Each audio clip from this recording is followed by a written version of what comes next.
Hi, I will show you how to create this Star Wars burst effect here. Thank you so much for being here. It will truly mean the world to me if you hit that subscribe button. Thank you.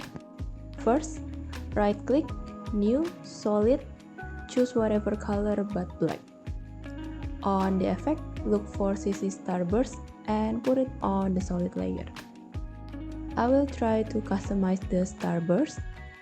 You can copy my adjustment or just make it your own. It's not that hard. After you are satisfied with your adjustment, add echo effect. And once again, you can try to customize whatever you want.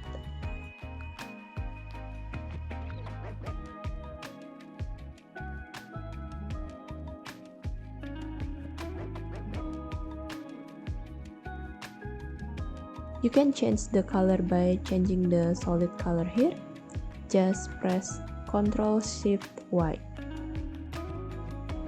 For the final touch, I will put glow effect here. Okay, looks beautiful. Thanks for watching. Feel free to drop any question in the comments below. And if you enjoyed the video, please like, share, and subscribe to my channel for more content. See you!